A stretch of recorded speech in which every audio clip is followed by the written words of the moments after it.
The time is now 5:52 on this Thursday morning, and here's what you need to know before you go. An Iron Range man is battling life-threatening injuries after his motorcycle collided with a school bus.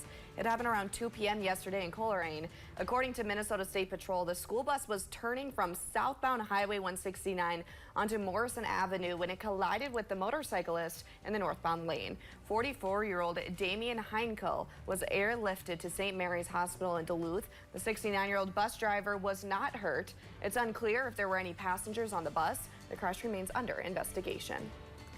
A rock climber is safe this morning after a lengthy rescue effort at Palisade Head Tuesday night. Around 8 p.m., Lake County rescue members responded to a call of a 35-year-old man who had climbed down the rocks at Palisade Head and had not returned. Deputies arrived on scene and were able to find him using a drone. They made contact with the man who had a broken ankle. He was taken by boat to the Silver Bay Marina and then on to Ascension Duluth.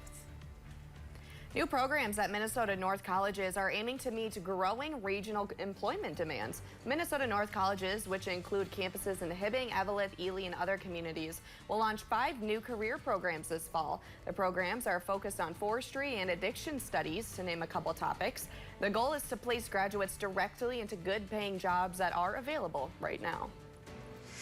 A northern Wisconsin sheriff who was thrust into a national spotlight multiple times during his tenure is leaving for a new role. Barron County Sheriff Chris Fitzgerald was sworn in 2008, and since then a deadly tornado hit Shattuck in May of 2017, killing 1 person and injuring 20 others. The next year, he led the search for 13-year-old Jamie Kloss, who was abducted and eventually escaped 3 months after her parents were murdered at their home in Barron.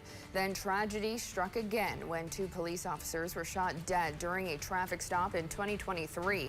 Fitzgerald noted how the community rallied together in each of those instances. His last day as sheriff will be June 1st. He will enter a new field, joining Mosaic Technologies in Eau Claire, working in public relations.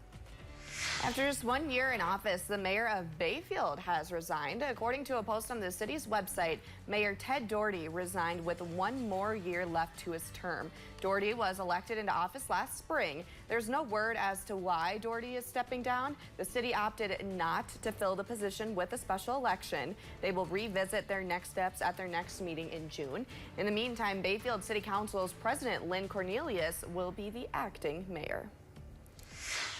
And after years of planning and months of painting, the Cloquet community unveiled a brand new masterpiece in Pinehurst Park yesterday. In the heart of the town, how a local Anishinaabe artist was picked to paint a mural in her hometown as a 3-phase project that hopes to connect active living and community through Ojibwe arts and language. How has become the first native-born female artist to have her art displayed in Cloquet, where she grew up. Along with the mural, the city is adopting bilingual Ojibwe signage that will be posted throughout the city. That includes 8 bike fix-it stations.